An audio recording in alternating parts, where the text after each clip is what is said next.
Good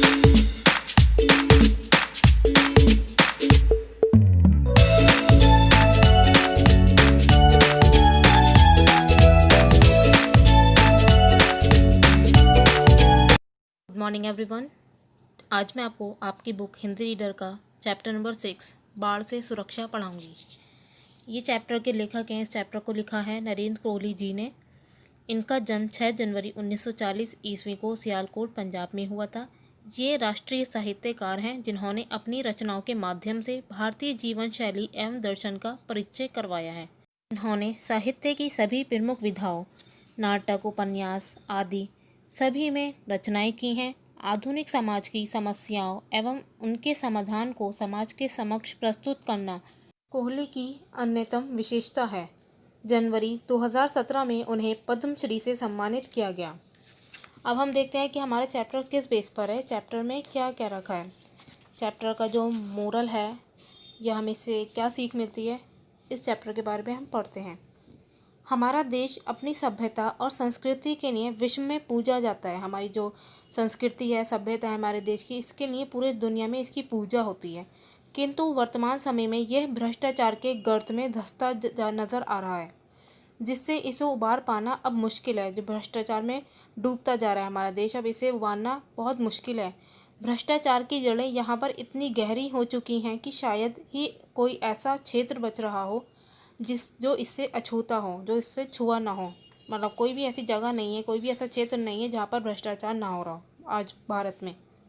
भ्रष्टाचार का मतलब होता है कि घूसखोरी, लोग एक दूसरे को रिश्वत वगैरह देना कि हमारा काम करा दो, इस तरीके से भ्रष्टाचार कहलाता है। आज सरकारी तंत्र की प्रशासनिक व्यवस्था इतनी ढीली हो चुकी है कि इसके बारे में जितना कुछ कहा जाए वह सब कम है। सूखा, भूकंप, बाढ़ जैसी प्राकृतिक आपदाओं के समय जहां आम जनता एकजुट हो जाती है, वहीं सरकारी और प्रशासनिक कर्मचारी संवेदन शून्य हो जाते हैं। सूचना तंत्रों के माध्यम से ये बड़ी बड़ी बातें बताते हैं कि समस्या से निजात पाई जा चुकी है, स्थिति अब नियंत्रण में है, किंतु होता कहीं कुछ नहीं। दुनिया को दिखाने के लिए सिर्फ और सिर्फ खाना पूर्ति की जाती है कि ऐसा हो रहा है, हम ऐसा कर रहे हैं। कहीं पर आपदा आती है तो टीवी में कितना दिखाते हैं कि यहाँ पर इतनी राहत पहुँचाई जा रही है, यहाँ पर ये हो रहा है, लेकिन सिर्फ दिखाने के लिए होता है वो। इस प्रकार बेचारी जनता को प्राकृतिक आपदा और भ्रष्ट प्रशासन की दोहरी मार झेलनी पड़ती है। तो इस वजह से दोहरी मार झेलनी पड़ती है कि प्रशासन भी कुछ नहीं कर रही और प्राकृतिक आपदा तो आई हुई है। कानून की लगाम को ढीला छोड़कर देश और देश की जनता को सुरक्षित नहीं रखा जा सकता। अगर कानून की लगाम को ढीला रखा जाएगा, उन पर शिकंजा नहीं कसा जाएगा, तो देश की जनता को सुरक्षित नहीं रखा जा सकता है। Now let's start our chapter. मैंने बाढ़ नियंत्रक के एक दफ्तर में टेलीफोन किया। उधर से किसी ने रिसीवर उठाकर कहा, कहिए। यमुना में बाढ़ आई है, मैंने कहा। मैंने कौन है यहाँ पर? लेखक कह रहा है। मालूम है, उस व्यक्ति ने उत्तर दिया। हमने भी सवेरे समाचार पत्र में पढ़ा था। समाचार पत्र मीन्स न्यूज़पेपर। यहाँ पेड़ पर टंगे हुए 2 आदमी चिल्ला रहे हैं। मैंने कहा, मतलब लेखक ने कहा कि यहाँ पर पेड़ पर 2 आदमी टंगे हुए हैं, मतलब लटके हुए हैं, बैठे हुए हैं और चिल्ला रहे हैं। इसमें चिल्लाने की क्या बात है? कोई एवरेस्ट पर तो चढ़े नहीं हैं, पेड़ पर ही तो चढ़े हैं। वह बोला, जिसने रिसीवर उठाया था, जिसे फ़ोन किया गया था। वे बाढ़ में घिरे हुए हैं, मैंने बताया, और सहायता के लिए पुकार रहे हैं, मतलब मदद के लिए पुकार रहे हैं। वो बाढ़ में घिरे हुए हैं। अच्छा, हम अभी प्रबंध करते हैं, हम इंतज़ाम करते हैं अभी। और उसने रिसीवर रख दिया। थोड़ी ही देर में वहाँ पुलिस का फ्लाइंग स्क्वाड आ पहुँचा। उनकी गाड़ी रुकी और 2-3 सिपाही और एक सब इंस्पेक्टर फुर्ती से गाड़ी में से कूद पड़े। किसने टेलीफोन किया था? सब इंस्पेक्टर भीड़ की ओर देखकर चिल्लाया। मैंने किया था। मैं आगे बढ़ गया। जल्दी से उन आदमियों को पेड़ से उतारिए, नहीं तो वे लोग डूब जाएंगे। पानी बढ़ता जा रहा है। अब देखिए, इस पैराग्राफ के बेस पर आपको एक क्वेश्चन दे रखा है साइड में। यहाँ पेड़ पर टंगे हुए 2 आदमी चिल्ला रहे हैं। इस पंक्ति में टंगे हुए शब्द से क्या आशय है? टंगे हुए शब्द का मतलब यहाँ पे लिया गया है कि बैठे हुए हैं, लटके हुए हैं। इसका मतलब यहाँ पर ये है। अब आगे देखते हैं स्टोरी। जितना पूछा जाए उतना जवाब दो। यहाँ सब खुद को ही इंटेलिजेंट समझते हैं। सब इंस्पेक्टर ने मुझे डांटा। फ़ोन तुमने किया था? जी हाँ। सब इंस्पेक्टर, जो इंस्पेक्टर का बड़ा अफसर था, सब इंस्पेक्टर जो थे, उन्होंने डांटा लेखक को और कहा कि तुमने फ़ोन किया था? लेखक ने कहा, जी हाँ। अपनी मर्ज़ी से किया था या किसी ने करवाया था? उसने पूछा। जो सब इंस्पेक्टर था उसने पूछा कि क्या आपने अपनी मर्ज़ी से किया था या किसी ने करवाया था? अपनी इच्छा से किया था। किसी के घर से किया था या पब्लिक बूथ से किया था? पब्लिक बूथ से, ठीक है। वह फिर बोला, उनको पेड़ पर चढ़े तुमने स्वयं देखा था, मतलब खुद देखा था, या किसी और गधे ने बताया था? मैंने स्वयं देखा था, मैंने कहा, मतलब लेखक ने कहा कि मैंने खुद देखा था। वे लोग पेड़ पर अपनी इच्छा से चढ़े थे या किसी ने चढ़ाया था? उसने मुझे घूरा, मतलब घूरते हुए पूछा, वे लोग पेड़ पर अपनी इच्छा से अपनी मर्जी से चढ़े थे या किसी ने चढ़ाया था? अब देखिए, इस पैराग्राफ के बेस पर और दो क्वेश्चन दे रखे हैं आपको साइड में। किस लिए सब इंस्पेक्टर ने लेखक को डांटा? सब इंस्पेक्टर ने लेखक को इसलिए डांटा था क्योंकि उन्होंने उन्हें फ़ोन करके बुलाया था। नेक्स्ट क्वेश्चन है आपका, मैंने स्वयं देखा था, ये शब्द किसने कहा? लेखक ने कहा था कि मैंने खुद देखा था, स्वयं देखा था। अब आगे देखते हैं स्टोरी। मुझे पता नहीं, मैंने कहा, मैंने उन्हें चढ़ते हुए नहीं देखा, चढ़े हुए देखा है। तुम्हारा अनुमान क्या है? उसने मुझे और ज़ोर से घूरा। मेरा अनुमान है कि बाढ़ के पानी से बचने के लिए स्वयं चढ़े होंगे। चलो बे। सहसा सब इंस्पेक्टर सिपाहियों की ओर मुड़ा, मतलब अचानक ये कहते हुए, चलो बे, ये कहते हुए सब इंस्पेक्टर सिपाहियों की तरफ मुड़ा। ये भी कोई पुलिस केस है? अपनी मर्जी से पेड़ पर चढ़े हैं, जब भी चाहेगा उतर आएंगे। कैसा ज़माना आ गया है, पुलिस का काम लोगों को पेड़ से उतारना ही रह गया है। मैंने बाढ़ नियंत्रक के दफ्तर में फिर टेलीफोन किया और सूचित किया कि पुलिस पूछताछ करके जा चुकी है और वे दोनों आदमी बाढ़ में घिरे पेड़ पर लटक रहे हैं और पानी बढ़ता जा रहा है। उधर से उत्तर मिला, आप घबराएं नहीं, पुलिस पूछताछ करने गई थी। अब जबकि आरंभिक पूछताछ, मतलब शुरुआती पूछताछ हो चुकी है, हम फायर ब्रिगेड को भेज रहे हैं। वे लोग आकर उन्हें पेड़ से उतारेंगे। मैं फिर भीड़ के साथ खड़ा प्रतीक्षा, मतलब इंतज़ार करने लगा। थोड़ी देर में घंटी बजाते हुए फायर ब्रिगेड दौड़ा आया। किसने फ़ोन किया था? फायर ब्रिगेड के कप्तान ने पूछा। किसने फ़ोन किया था? मैंने। क्या बात है? दो आदमी उस पेड़ पर टंगे हैं, मैंने बताया, उन्हें उतारना है। पेड़ पर ही तो टंगे हैं, कोई चांद पर तो नहीं टंगे। वह बोला, उतर जाएंगे, तुम्हें जल्दी क्या है? पानी बढ़ रहा है, मैंने उसे समझाया, उन्हें उतारा नहीं गया तो वे पानी में डूब जाएंगे। लगाओ बे सीढ़ी।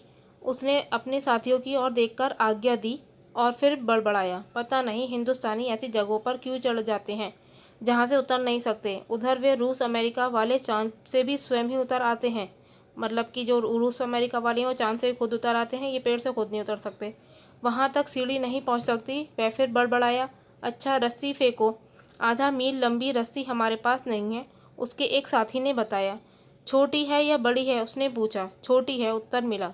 फिर तो बात नहीं बनेगी, उसने कहा। अच्छा गोताखोर को कहो गोता मारे। अब देखिए, इस पैराग्राफ के बेस पर आपको ये दो क्वेश्चन दे रखे हैं साइड में। फायर ब्रिगेड घंटी बजाते हुए कहाँ दौड़ा आया? जहाँ पर वे आदमी पेड़ पर चढ़े हुए थे उस भीड़ के पास दौड़ा चला आया फायर ब्रिगेड।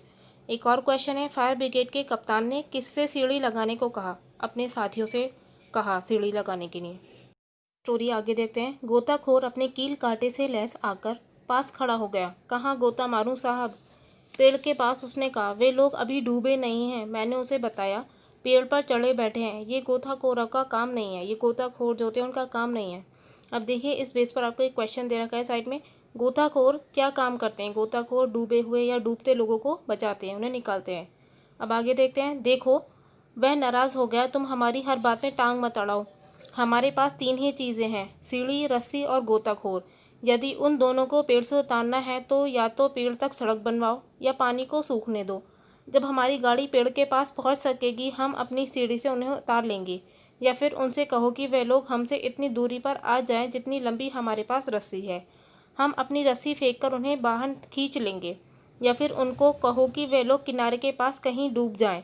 हमारा गोताखोर उनके शवों को, उनकी जो डेड बॉडीज़ हो, उनको बाहर निकाल लेगा। इनमें से कुछ भी नहीं हो सकता, मैं बोला। तो ना हो, वह बोला। हम जा रहे हैं, चलो भाई। जहाँ पब्लिक सहयोग ही ना दे वहाँ हम क्या कर सकते हैं? जब पब्लिक ही हेल्प नहीं कर रही तो हम क्या कर सकते हैं? और जैसे घंटी बजाते वे आए थे वैसे ही लौट गए। मैंने बाढ़ नियंत्रक दफ्तर में फिर टेलीफोन किया। फायर ब्रिगेड वाले भी लौट गए हैं, मैंने कहा। फिर उसने पूछा, कोई मोटर बोट भेजिए। मैंने कहा, मोटर बोट भी है हमारे पास। उसने कहा, पर छोटी मोटर बोट इस तेज़ बहाव में नहीं चल सकेगी। बड़ी मोटर बोट पुल के उस पार है, इस पार नहीं आ सकेगी। मीडियम साइज़ अभी खरीदी नहीं गई है, वैसे अगली बार से पहले हम खरीद लेंगे। आशा है अगली बार तक यदि वे लोग वहीं टंगे रहे तो मैं अवश्य मीडियम साइज़ मोटर भेजूँगा। आपको वचन देता हूँ। वह रुका, और एक बात है, अब फिर टेलीफोन मत कीजिएगा, मेरी छुट्टी का समय हो गया है। अब यहाँ टेलीफोन उठाने वाला भी कोई नहीं होगा। वैसे वे पेड़ पर चढ़े बंदर आपके रिश्तेदार तो नहीं हैं? नहीं, मैंने कहा। तो फिर जाकर सो जाइए। उसने रिसीवर रख दिया। रात को मैंने रेडियो पर समाचार सुने, मतलब रात को रेडियो पर खबर सुनी। लेखक ने आकाशवाणी से जोरदार घोषणाएं हो रही थी। यमुना की बाढ़ को रोकने के लिए सरकार प्रबंध कर रही है। यमुना की बाढ़ को रोकने के लिए सरकार इंतजाम कर रही है। अब तक की सूचनाओं के अनुसार बाढ़ में घिरे सारे पशुओं को सुरक्षित स्थानों पर पहुंचा दिया गया है। ऐसी खबरें वो रेडियो पर सुनता है लेखक। तो ऐसा तो कुछ नहीं होता है, जबकि इंसानों को भी नहीं बचाया जा रहा था, जानवरों को कहाँ तक बचाएंगे। अब देखिए, इस बेस पर आपको क्वेश्चन दे रखा है साइड में। कौन सी मोटर बोट इस पार नहीं आ सकती थी? बड़ी motor boat. Okay, now that's all for today. यहाँ आपका चैप्टर कंप्लीट हुआ। आई होप ये आपको समझ में आ गया होगा कि कैसे सरकारी प्रशासनिक लोग अपने कर्तव्य से मुंह मोड़ते हैं, अपने कर्तव्य को पूरी तरीके से, पूरी निष्ठा से नहीं करते हैं।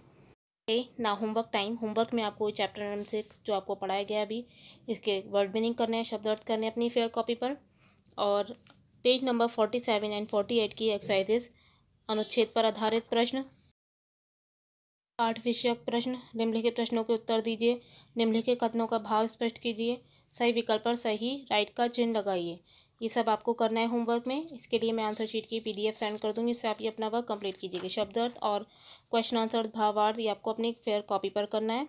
और अवतरण और राइट रॉन्ग, ये राइट चिन्ह लगाने वाला, ये आप अपने बुक पर ही फिल कीजिएगा। नीट एंड क्लीन राइटिंग में वर्क करना है। स्पेलिंग्स का, मात्राओं का ध्यान रखना है। और कल सुबह 8 बजे से पहले ही वर्क आपको मुझे सेंड करना है।